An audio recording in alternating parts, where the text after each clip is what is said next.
AIIMS Gorakhpur के इस प्रथम दीक्षांत समारोह में उपस्थित उत्तर प्रदेश की राज्यपाल श्रीमती आनंदीबेन पटेल जी, मुख्यमंत्री योगी आदित्यनाथ जी, केंद्रीय स्वास्थ्य और परिवार कल्याण राज्य मंत्री श्रीमती अनुप्रिया पटेल जी,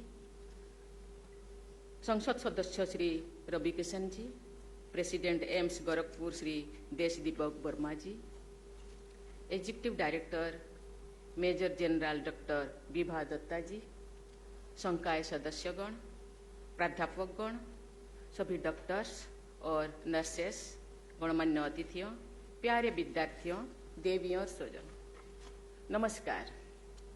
एम्स गोरखपुर के पहले दीक्षांत समारोह के विशेष अवसर पर आप सबके बीच आकर मुझे अत्यंत प्रसन्नता हो रही है। आज उपाधि प्राप्त करने वाली विद्यार्थियों को मैं बधाई देती हूँ। स्वर्ण पदक विजेताओं को मैं विशेष बधाई देती हूँ। आज का ये कार्यक्रम केवल एक आयोजन नहीं, शिक्षा, सेवा और समर्पण के मूल्यों के प्रति निष्ठा व्यक्त करने का महत्वपूर्ण अवसर है। मैं एम्स गोरखपुर के सभी डॉक्टर्स, नर्सेस, संकाय सदस्यों, विद्यार्थियों, अभिभावकों और कर्मचारियों को इस दीक्षांत समारोह में आयोजन के लिए बहुत बहुत बधाई देती हूँ।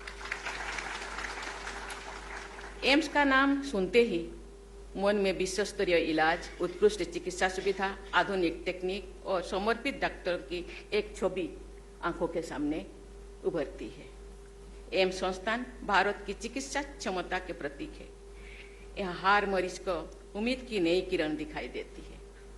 एम्स ने भारत में चिकित्सा शिक्षा, अनुसंधान और उपचार के क्षेत्रों में उच्चतम मानक स्थापित किए हैं। चाहे सर्जरी की नई टेक्निक हो, अर्ली डायग्नोस्टिक्स के उपकरण हो या फिर आयुष और एलोपैथी के समन्वय से बीमारियों का इलाज, एम्स ने नवाचार को अपने कार्यशैली का हिस्सा बनाया है। हम विश्वास के साथ कह सकते हैं कि देश का पहला एम्स स्थापित करने का जो उद्देश्य था, उसे पूरा करने में सभी एम्स संस्थान सफल रहे हैं। एम्स संस्थान आज गुणवत्ता, सेवा और नवाचार के केंद्र बन गए हैं। एम्स गोरखपुर इस परंपरा को सफलतापूर्वक आगे बढ़ा रहे हैं। इस संस्थान ने बहुत कम समय में शिक्षा, अनुसंधान और चिकित्सा सेवाओं के क्षेत्र में उल्लेखनीय प्रगति की है। यह संस्थान हर वर्ग के नागरिकों के लिए सुलभ और सस्ती स्वास्थ्य सेवाएं उपलब्ध करवा रहा है। इसीलिए मैं इस संस्था को बहुत बहुत धन्यवाद देती हूँ। चाहे कोई गरीब हो, ग्रामीणों हो या शहरी नागरिक, इस संस्थान में सबके लिए समान गुणवत्ता का इलाज उपलब्ध है। मुझे बताया गया है पूर्वी उत्तर प्रदेश, सीमावर्ती बिहार और नेपाल के लोगों के लिए उत्कृष्ट चिकित्सा सेवा के केंद्र के रूप में एम्स गोरखपुर प्रसिद्ध हो रहा है। इस अवसर में पर सभी डॉक्टर्स से कहना चाहूंगी, चिकित्सा लोगों की सेवा करने के साथ साथ देश की सेवा का माध्यम भी है। डॉक्टरों का समाज और देश के विकास में अत्यंत महत्वपूर्ण योगदान होता है। ये केवल रोग का इलाज नहीं करते, बल्कि एक स्वस्थ समाज की नींव भी रखते हैं। जब देश के नागरिक स्वस्थ होते हैं तो उनकी कार्य करने की क्षमता भी बढ़ती है और ये राष्ट्र की उन्नति में भागीदारी बन सकते हैं। इसके लिए जरूरी है कि डॉक्टरों की सेवाएं ग्रामीण और दूर दराज क्षेत्रों में भी उपलब्ध हो। देवियों और स्वजनों, गोरखपुर और देश के अन्य स्थानों पर एम्स की स्थापना इस उद्देश्य के साथ की गई है कि देश के हर कोने में उत्कृष्ट चिकित्सा, शिक्षा और स्वास्थ्य सेवाएं सुलभ हो। आज पूरे देश में अनेक एम्स कार्यरत है, जिनके द्वारा स्थानीय लोगों को उच्च गुणवत्ता की स्वास्थ्य सेवाएं मिल रही है। साथ ही स्वास्थ्य सेवा के क्षेत्र में रोजगार और शिक्षा के अवसर भी बढ़े हैं। विदेशों से भी मरीज भारत में इलाज के लिए आते हैं, क्योंकि यहाँ इलाज न केवल सुलभ है बल्कि गुणवत्तापूर्ण भी है। मेडिकल टूरिज्म को बढ़ावा देने में एम्स जैसे संस्थानों की निर्णायक भूमिका रही है। भारत में इलाज का खर्च अन्य के कई देशों की तुलना में बहुत ही कम है, जिसके कारण विदेशों से भी लोग इलाज के लिए यहाँ आते हैं। ये भारत का एक गौरव का गाथा है, बहुत खुशी की बात है। एम्स की पारदर्शिता, नैतिकता और अनुसंधान आधारित इलाज प्रणाली ने इसे वैश्विक मंच पर एक प्रतिष्ठित संस्थान बना रहे हैं। मुझे विश्वास है कि एम्स गोरखपुर सहित देश के सभी एम्स संस्थान भारत को एक वैश्विक चिकित्सा केंद्र के रूप में स्थापित करने में अग्रणी भूमिका निभाएंगे। प्यारे विद्यार्थियों, एक डॉक्टर का व्यवहार भी मरीज की मानसिक और शारीरिक स्थिति पर गहरा प्रभाव डालता है। आज आप डॉक्टर बन गए हैं। आप जब इस करियर के अलावा आप दूसरे आपको अपना आर्थिक और सामाजिक उत्थान करने के लिए बहुत सारे विकल्प, बहुत सारे ऑप्शन था, लेकिन आप इस प्रोफेशन को, इस करियर को चुना।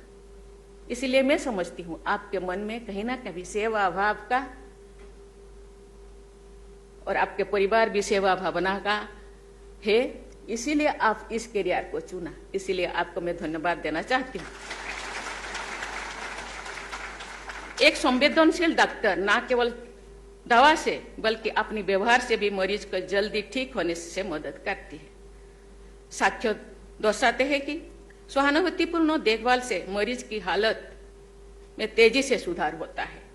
इसी तरह डॉक्टर के धैर्य और समर्पण की भावना समाज में एक आदर्श प्रस्तुत करती है, जिससे अन्य लोगों भी प्रेरित होते हैं। डॉक्टर एक प्रोफेशन नहीं है, एक सेवा होता है। इसका कोई 24 आवर सेवा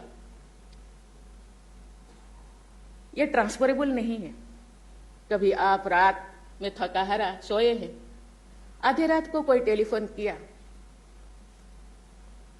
फिर आपको जाना पड़ता है। आप 2 घंटा काल सो सकते हैं, लेकिन आप आज जो सो जाएंगे तो एक जिंदगी चली जाएगी। आप खाने का एक निवाला लिए हैं, आपको कोई टेलीफोन आया तो शायद आप वो खाना खा के थोड़ा रेस्ट करके जाएंगे तो वो जिंदगी शायद नहीं रहेगा। इसीलिए ये एक इमरजेंसी सर्विस है। इसीलिए हमारे यहाँ अभी भी डॉक्टरों को भगवान मानते हैं। हम भगवान को देखे नहीं, हम कभी सुने हैं, लेकिन चलते फिरते भगवान जिसके कदमों के नीचे अपने मरीजों को फेंक देते हैं कि डॉक्टर साहब इसको बचाओ। उनके पास कुछ आर्थिक व्यवस्था है कि नहीं, उनके पास कुछ है कि नहीं, आपको सोचना पड़ेगा और उसको जिंदगी को बचाना पड़ेगा। यही मानवता है, यही डॉक्टर।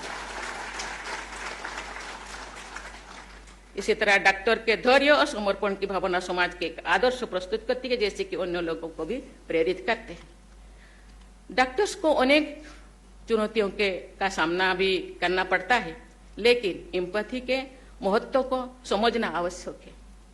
मैं मेडिकल एजुकेशन से जुड़े सभी हितधारकों से भी अपील करूंगी कि भावी डॉक्टर्स को शुरुआत से ही एक ऐसा इकोसिस्टम प्रदान किया जाए जिसमें वे अपने कौशल के साथ साथ doctor patients communication, role of empathy in healing और ट्रस्ट बिल्डिंग जैसे विषयों के बारे में भी जानें और अपनी कार्यशैली में को अपनाएं। इसलिए आप डॉक्टर बने हैं, बहुत सारे परिस्थिति का सामना करना पड़ता है, क्योंकि डॉक्टर होने के बाद आप कितना धनवान हुए, आप कितना सामाजिक सम्मान आपको मिला, लेकिन आप कोई पेशेंट, दरिद्र पेशेंट हो या कोई भी पेशेंट के चेहरे पे या उनके फैमिली के चेहरे पे जो मुस्कान आपको देखने को मिलेगा, शायद वो कोई अर्थ से उसको कंपेयर नहीं किया जा सकता है। जो सुकून मिलेगा, जो खुशी मिलेगा, जो चेहरा से मुस्कान से, शायद वो खुशी शायद कोई आर्थिक रूप से या सामाजिक रूप से उसको कंपेयर नहीं किया जा सकता। इसीलिए आप जो चुने हैं, आपको धन्यवाद देना चाहती हूँ, लेकिन इस चीज को आपको जिंदगी भर निभाना है। तो आप जो, क्योंकि डॉक्टर का ऑफिशियली रिटायरमेंट होने के बाद डॉक्टर के भी रिटायर नहीं होते, जिंदगी भर ये सेवा आपको मिला है। इसीलिए आपके पेरेंट्स को, आपको भी धन्यवाद देना चाहती हूँ। आप सेवा करते रहिए और ये कहते हैं स्वास्थ्य ही संपदा। ये स्वास्थ्य रूपक संपदा लोगों को देते जाइए, आपको सुकून मिलेगा, आपके चेहरा पे खुशी मिलेगा और आप दुनिया में जीते रहेंगे, आपके नाम जीते रहेगा। आप रहे ना रहे, लेकिन आपके नाम दुनिया में गूंजते रहेगा।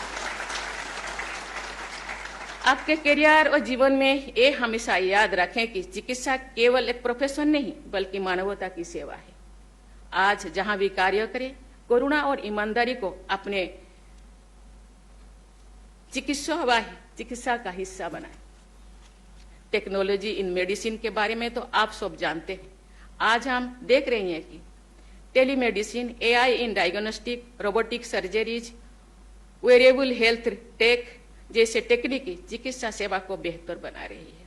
मुझे बताया गया है कि एम्स के द्वारा रोबोट असिस्टेड सर्जरीज और एआई बेस्ड कैंसर डिटेक्शन का उपयोग किया जा रहा है, जो चिकित्सा नवाचार के लिए भारत की तत्परता को दर्शाता है। एआई ड्रिवन हेल्थ केयर में एथिक्स, डेटा प्राइवेसी और ह्यूमन टच बनाए रखने पर भी विचार करना आवश्यक है। प्यारे विद्यार्थियों, आप आज जिस मुकाम पर पहुंचे हैं, ये आपकी मेहनत और दृढ़ संपर्क का परिणाम है, लेकिन आपकी सफलता में आपके माता पिता और आपके शिक्षकों की भूमिका में आप कभी कमी नहीं है, आप उसको भूलना नहीं है।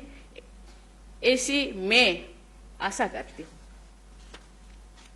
साथ ही मैं आप सभी से अपेक्षा करती हूँ कि आप अपने ज्ञान का उपयोग केवल अपने करियर में आगे बढ़ने के लिए ना करें।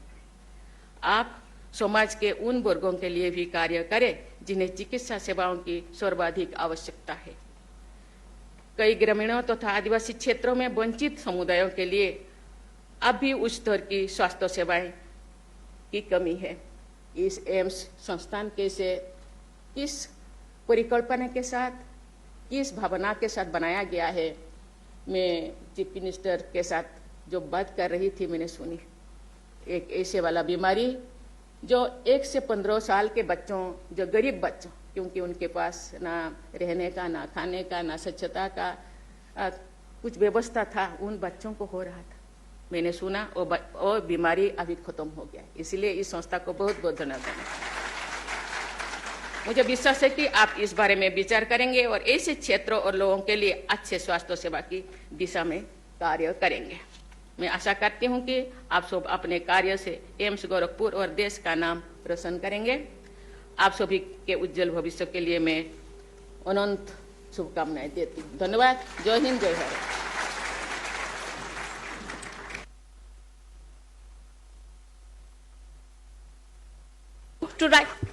I request all of you to rise for the national anthem.